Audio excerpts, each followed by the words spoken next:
in the house. Let me hear your bars. Let me see you bite. Let me see your scars. You know what we about. Come see us in the yard. This is war. Go to the heart. Dogs in the house. Dogs in the house. Dogs in the house. Dogs in the house. Dogs in the house. Dogs in the house. Hello and welcome to All We Hear is Purple. We're the third or fourth most mediocre Husky football podcast on the internet on a jubilant week for Husky football. I'm Andrew Berg, and I'm joined on the panel today by UW Dog Pound Deputy Editor Ray Lucas. Ray, how are you doing today? I am doing great. And also welcome Luke Kemper, our recruiting guru. Luke, how are you doing today? Doing well, doing well. Always good to come do a pod fresh off a win. Yes, it makes a big difference. And not just any win, but a 27-17 win over number 10 Michigan. We had a little bit of a debate before this game in our UW Dog Pound Slack about whether this game properly counts as a rematch or not. To me, this is part of a three-game series. The 2021 game at the Big House, the national championship game last year, and this game, while a lot of the personnel, the coaching, the locations are all different, we're cheering for the laundry anyway, as Jerry Seinfeld said. Uh, Luke, how did you feel about this game? Did it feel connected in your mind to those other games, and what kind of emotional resonance did it have with you to pull off the win after a couple losses to Michigan? I mean, every loss hurts and every win feels awesome, regardless of who you're playing. I mean, obviously some hurt a little more, Apple Cup, of course, but even if Michigan was unranked, it would still have been a pretty satisfying win, not just because of the championship game last season, but just the storied history between the two schools. I mean, we can probably all think back of a Rose Bowl where UW and Michigan were involved and a good game was played.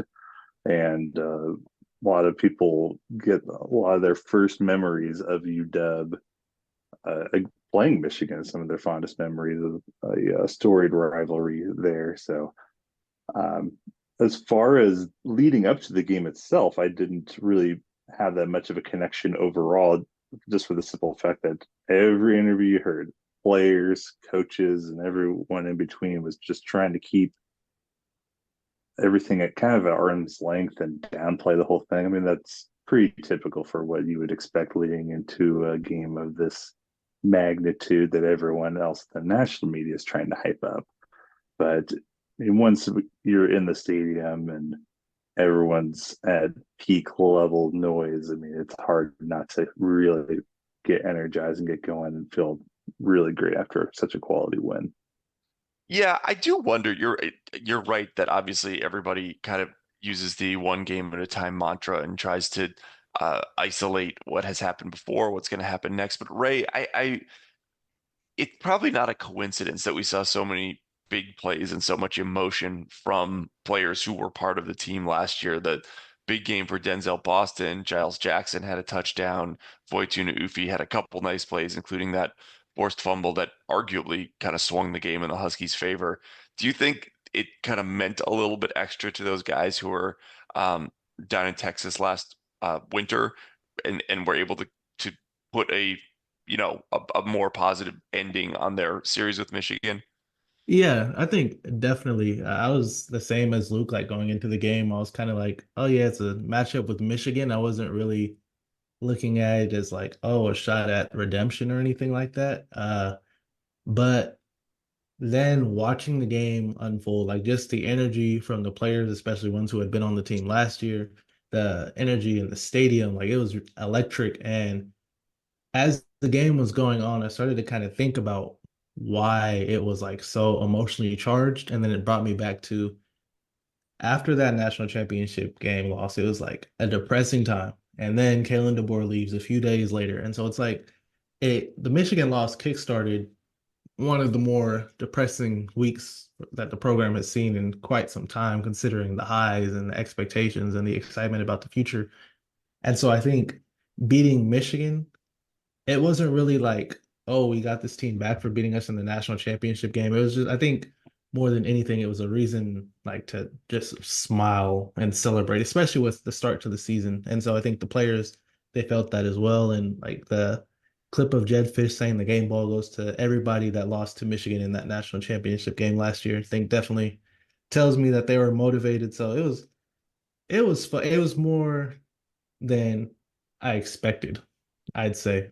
But it's easy to forget about all the guys who were on the team last year. Yeah, I think that's true. And as many guys as are new on this team and the coaching staff and the players, there's still something like 45 returning players or somewhere in that neighborhood. Still a majority of the roster is back from last year. It makes it, I'm sure it did have a big impact, but let's talk a little bit about what happened on the field as well. Offensively, it was a nice balanced attack. The offense did a little bit of everything.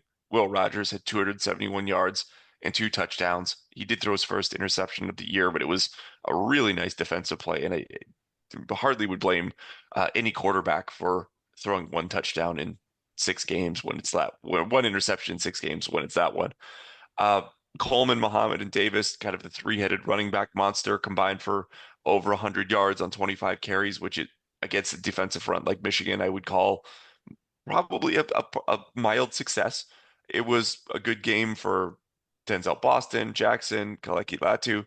More than anything, the offense avoided the kind of big mistakes that short track, shrifted drives in the past few weeks, and we were able to convert these drives into touchdowns, which we haven't always been able to do this year. So against a really good defense, Luke, what did you see on this defense or on this offense that you liked, even though it wasn't necessarily like an explosive 40-point outpouring? I mean, I wasn't expecting a big offensive outpouring against the defense, the quality of Michigan to begin with. So I was actually surprised that we were able to put as many points on the board as we did, frankly. I mean, they're 2 defensive tackles. They're first round pick quality. I mean, they are top notch. So to have the success that we did, I was really very pleased. I would say the thing that stood out most to me was from a personnel standpoint, I thought this was the staff's best game. I think we all talked about it in pods past of when Damon would come in and it would kind of interrupt Rogers' flow as he was starting to get in it. He'd come in the middle of some series and everything would look a little funky. But even though he came in pretty early in the first quarter, it didn't feel out of place. It actually felt organic in a way that it just didn't seem to disrupt the game plan or the flow. I'm not even talking about the trick play. I'm just talking about when he came in for it might have been a full series or it might have just been to get a first down or two, but he looked more comfortable, I would say, as a whole as well. Maybe that was part of it, but it just seemed to flow. And the whole team really seemed to flow more. So I know we're talking about offense right now and how balanced we were there, but the statistic that actually stood out to me on defense was our leading tacklers only had 6 tackles combined. And that kind of speaks to the fact that the entire team really pitched in for a win like this. If everyone on defense is getting involved and no,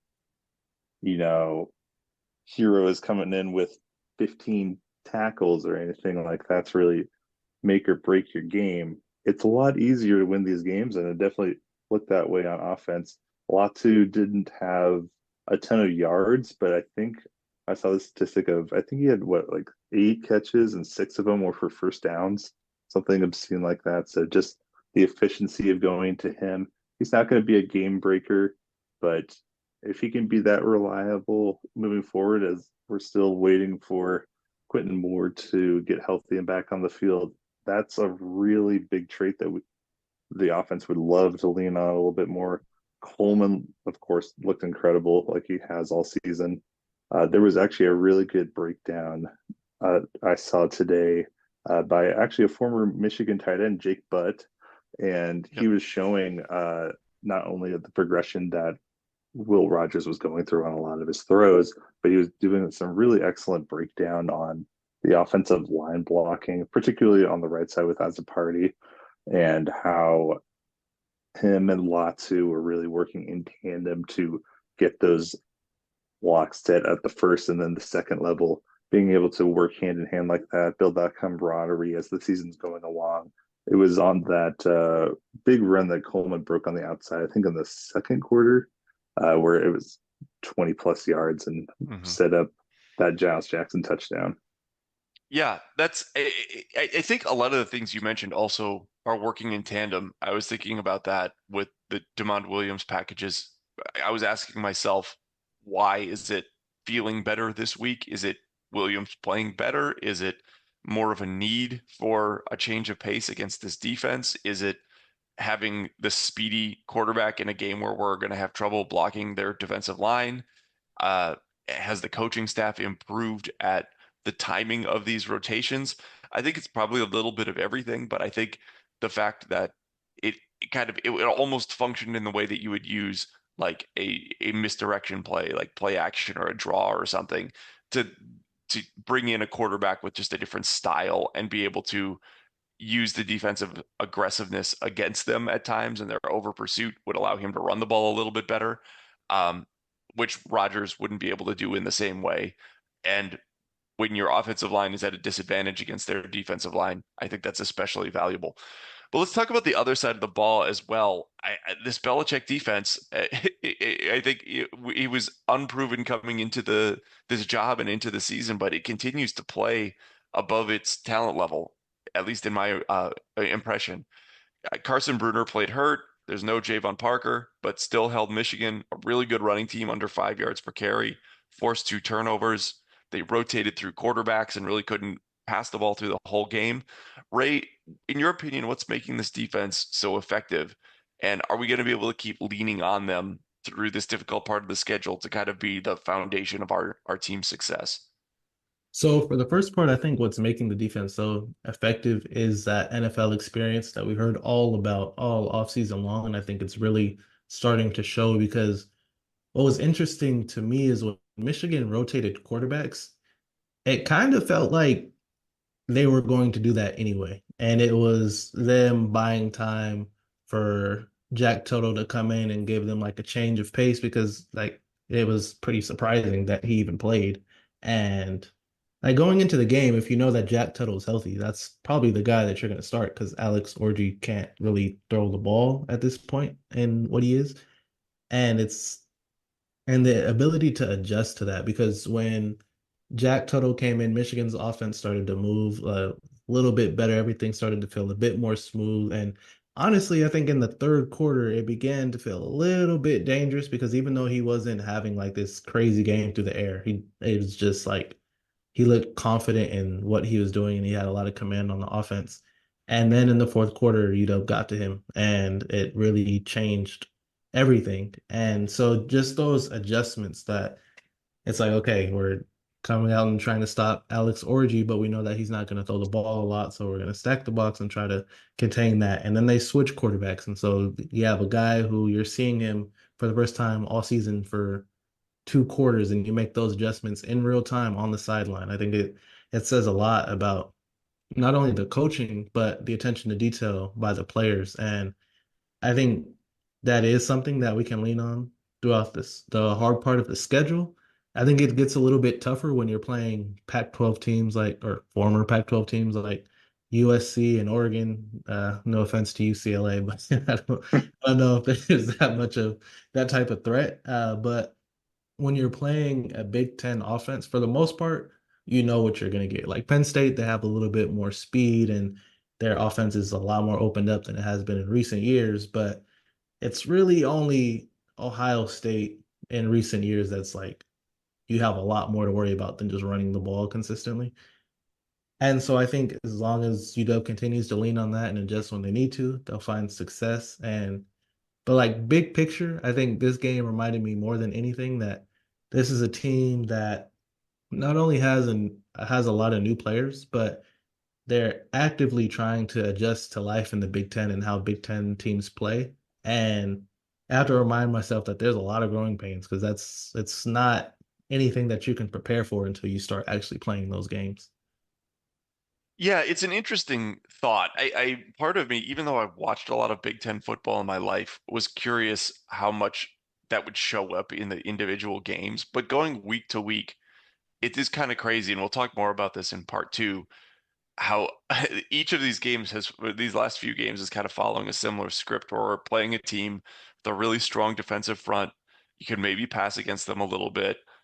They don't like to pass the ball themselves, and they can run the ball really well. It's like that is Rutgers, that is Michigan, that is Iowa. Uh, we're probably going to see it a few more times on the schedule, but I've been impressed with the variable looks that the defense has given these offenses. So maybe that variety is part of what's working so well against offenses that are kind of used to seeing similar things. One other thing before we wrap up on the Michigan game, Luke, I'd like to hear your opinion on kind of the recruiting impact. I know this game was a big kind of circle on the calendar for the Huskies recruiting efforts. They brought a lot of official and unofficial visitors to campus for the weekend, guys from the 25 class and the 26 class. You had just this gorgeous weather weekend in Seattle. You had an amazing crowd, at least from what it looked like on TV. You had a really exciting game that paid off big time. You had the fans rushing the field. How much do you think that matters in terms of actual recruiting output? Like if this had been we played like we did in the Apple Cup and lost or something, or if it was raining all weekend, do you think this makes a real difference in the recruiting efforts? And are there like tangible guys who you think we improved our stock with as a result of it? Oh yeah, it matters. Let's just start there. It absolutely matters. And as far, I mean, I remember talking about this with people before the game of, oh, why would we want to use the Michigan game for this recruiting weekend? We're not going to beat Michigan, or we're not going to contend with Michigan. And I understand where they're coming from in that standpoint, but even if UW had actually lost the game, or like you said, played similar to how they did against Wazoo and even lost a close one, that doesn't actually have that much of an impact, in my opinion, winning versus losing. What matters most for those kinds of visits is the atmosphere that you're bringing them to. Whether obviously have a positive outcome because more fans are likely to come to an outdoor stadium when it's sunny compared to when it's pouring rain. That's obviously going to be a kind of a rule of thumb whenever. And playing a premier opponent like Michigan, whether they were ranked top 10 or not ranked at all, was still a lot of there's still a lot of grandeur around the matchup between UW and Michigan, not even with regards to the championship game last year. I would say that this kind of atmosphere was just electric, and that's exactly what you want to show recruits what you're bringing to the table for them, the environment that they want to come play in. I think it was Brian Huffman on 247 who was saying that even if you don't get them to commit right away, or even if they're going to take a lot of visits after a visit like this to UW, you want this to be the bar that you're setting for, oh, I'm going to X university next week. How do they really stack up against a 75,000 crowd screaming their lungs out? Because I was there in that game, and I've been to a lot of Husky games, but I don't think I've seen it quite as excited as after that Cam Fab pick. It was going nuts in there, and it was just awesome to be around. And rushing the field, I was not a participant in that, but it's a very fun experience for recruits, even though they're trying to more or less be a little more objective and not necessarily dissect the game because they are students of the game, but just from I'm taking in this environment.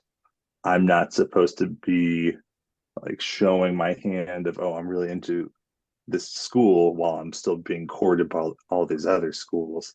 They want to kind of play things a little closer to the vest and still enjoy themselves, of course. But if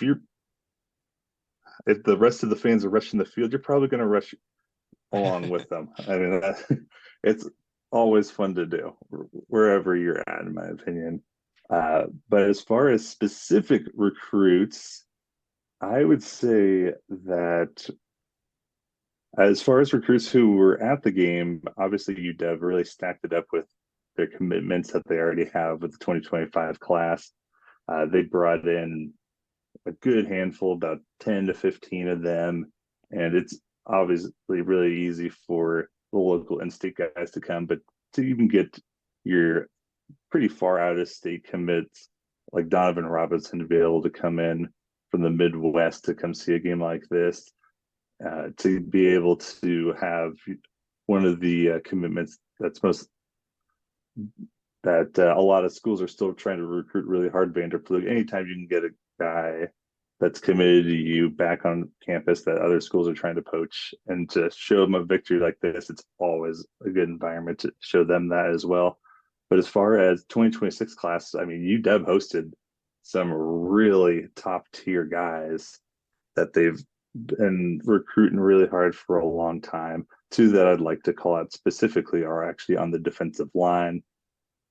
Bod Mulatalo, I think that guy is just so talented, and he's got a 6'4" frame to continue to add weight on right now. But he is just so explosive out of the interior.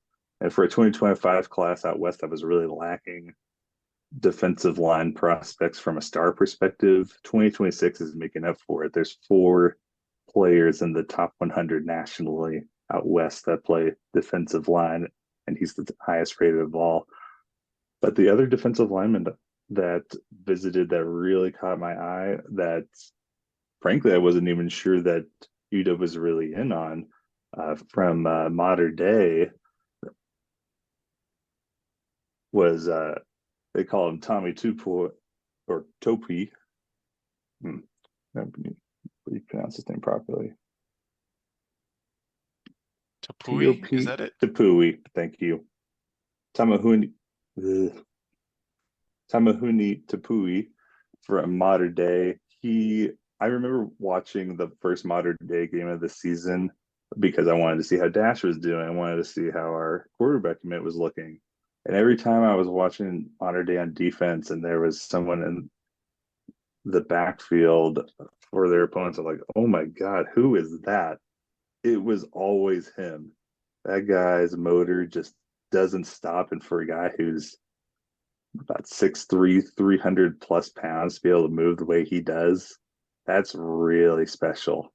So to be able to even get a guy like that to come onto campus, it's a really big deal. I know that Dash is committed and he's attending Modern Day. I'm giving him a bit of an asterisk since he was not at Modern Day until this season, and he committed to UW before attending or / enrolling in Modern Day.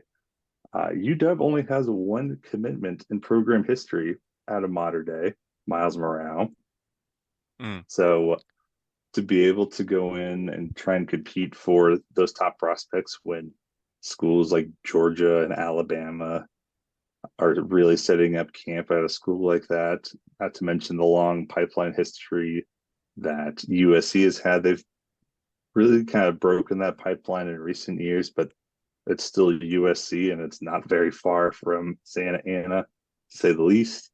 And Oregon has really built that pipeline over the years as well. So if UW wants to be able to compete for the top defensive line prospects out west, they got their plate full, to say the very least. But just a ton of other in-state talent that showed up, be able to keep them home would be a big deal. Yeah, it's yeah. I always, when I think of those Modern Day, I always think of the USC pipeline, even though it's not as strong as it once was. Those They haven't defensive gotten anyone linemen, in 5 years, I believe. that's I don't think they crazy. played a single one in 5 years. Yeah, that is wild. But it is exciting to be in the mix for high-end defensive linemen when you're going after guys who are also considering Alabama, Georgia, Texas, and so on. It's probably a very good sign. Let's wrap up part 1 there. We're going to head into part 2 to talk about the Iowa game. So stick around and we'll be right back.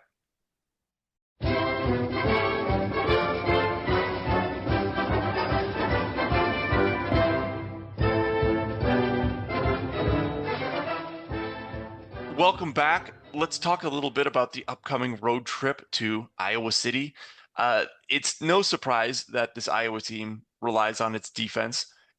They're good against the run. They're good against the pass. They get off the field quickly. This is not something that's new this season. They've done it year after year.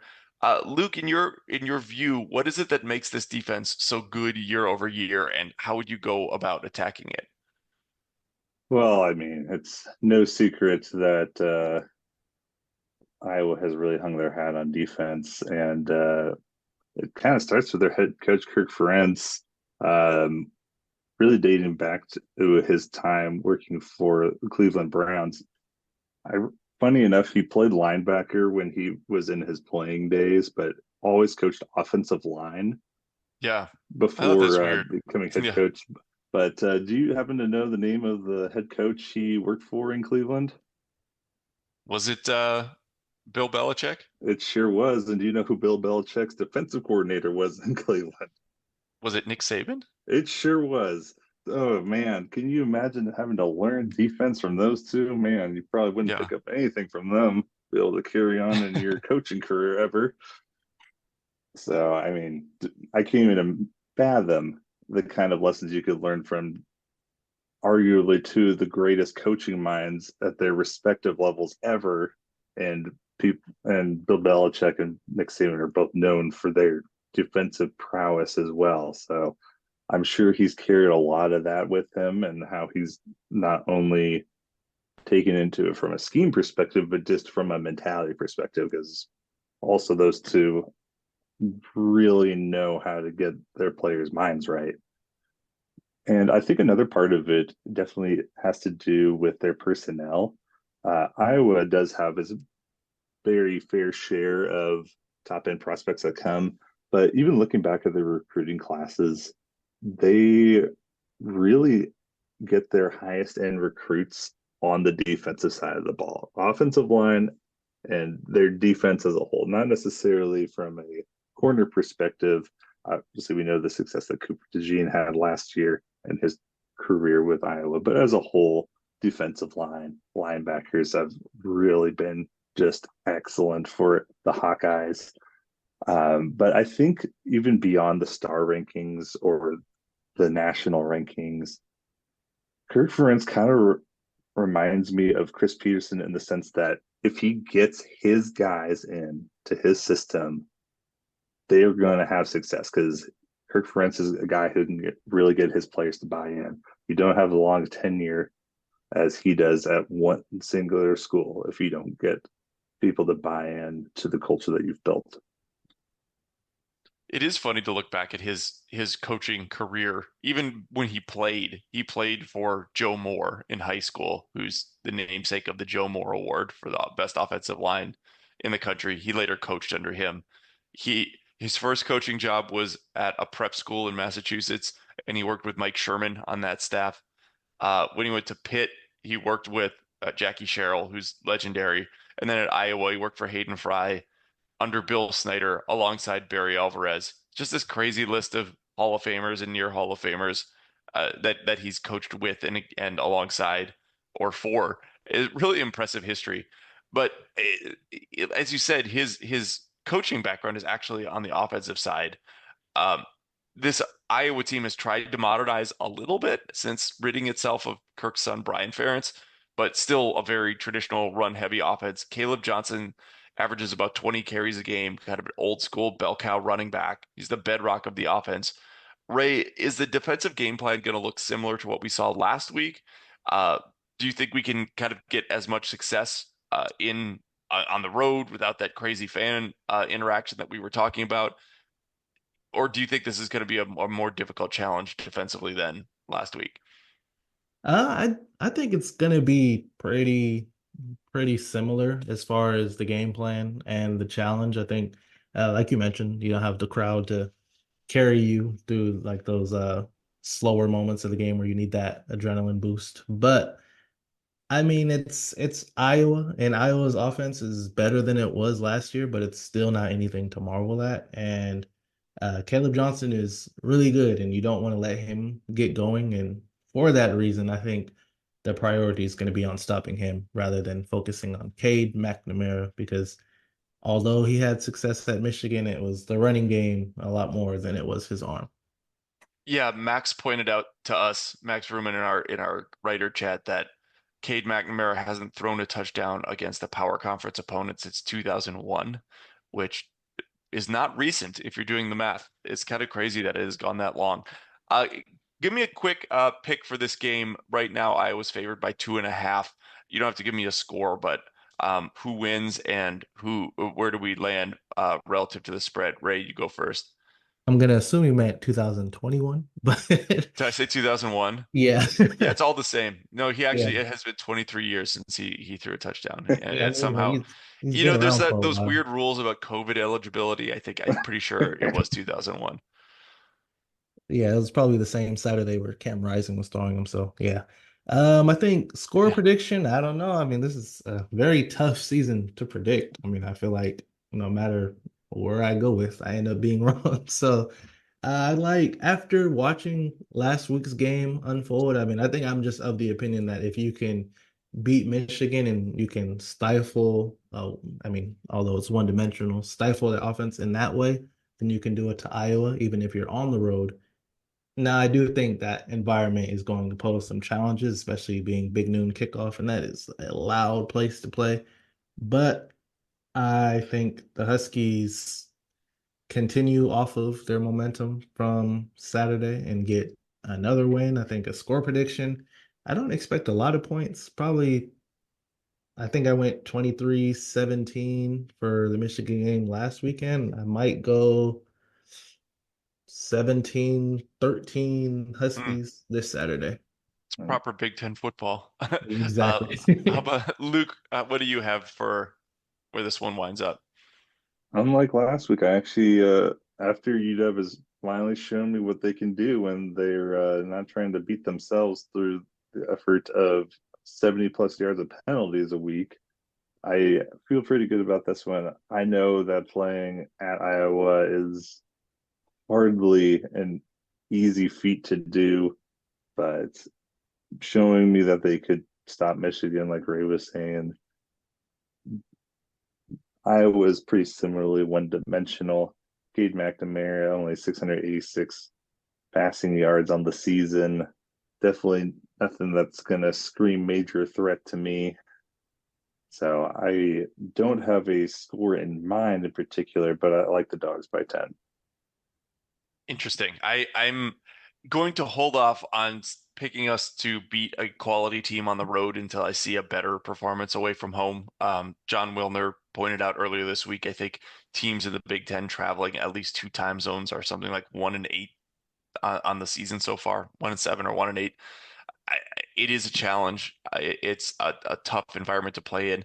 And I think kind of the deciding factor in my pick is that the Huskies are kicking off at 9 a.m. Pacific time. And I think that might be a physical challenge just to get your body ready to play in that sort of environment. I'm picking Iowa to win narrowly, although, like both of you said, there is a version of this Husky team. We saw it last week that can play well enough to beat a team like Iowa. It's definitely, we've seen proof of concept. Now we just need to do it in a road environment where you're dealing with the home crowd who's not behind you and doing it after traveling, which we haven't done so far this year. So we will see. I remain hopeful. We need to wrap up. Let's get into our recommendations and plugs. Any non-football things you want to recommend this week, Ray?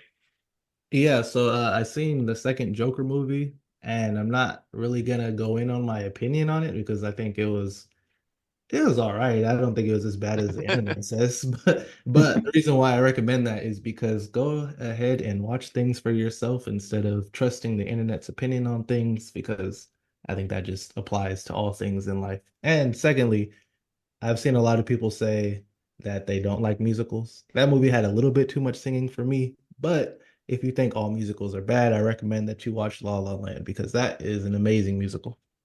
That's a good movie. Yeah, I like La La Land. Uh, and also, there's some great like comedy musicals, like The Producers, the original one with Zero Mostel and Gene Wilder. Um, yeah, I like Book of Mormon. Team America is a musical and it's funny. Anyway, Luke, Any recommendations or plugs on your end? Well, first of all, I can recommend that any top 10 SEC team not have to go on the road after last week, because good Lord, what Yeah, the heck happened there? Alabama, Tennessee, and Missouri. Missouri. Yeah. Ugh, had such high hopes for a couple of you, not named Alabama. Well, I mean, if your coach is wearing a T-shirt, you know what's going to happen. You beat me to it. That's I T-shirt clad have coaches. Luckily, we play in an environment that doesn't allow that most of the year. I want DeBoer to show up this week, or whoever Alabama plays, wearing like a tuxedo with tails and like formal dress, Imagine he and does see it if and it they makes any lose again. difference. Yeah, then it proves it wasn't his clothes. I may Believe it or end up not. at an Alabama game later this year. It is to be seen, but there might be factors in play to bring you there. That'd be very fun. Oh yeah, I want to do it if the fates will allow. But my recommendation this week is a little out of pocket, actually. It is actually a food content creator. His name is Luke Brown, and he has the popular website called Cooking in the Midwest. As the temperature is getting a little cooler out there, he has a lot of very hearty recipes that are at a very reasonable price, but also very high on flavor and simple to make. And I think we can all use a little bit of that right now as that fall weather's coming around. Yeah, always nice to have like good food to go with. I'm looking at his Instagram now, and the first few things are like breakfast pizzas and things. So that sounds kind of ideal for the Iowa game. You need some 9 a.m. game day food, something easy to make before kickoff. Yeah. Anyway, I'm going to recommend the Vince McMahon documentary on Netflix called Mr. McMahon. I've talked before about how I'm a lifelong wrestling fan. It's something I bonded with some of my closest friends, and we have stuck with.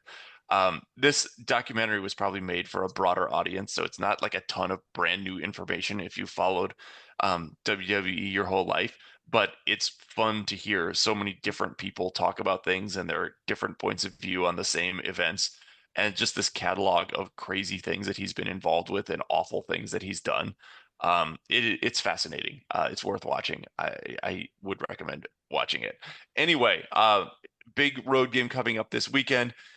I have to run, so I apologize. We won't have time to get to the Cody Pickett interview this week. Hopefully, we'll be able to squeeze it in next week. In the meantime, thanks for listening and go Dogs. Go Dogs. Go dogs.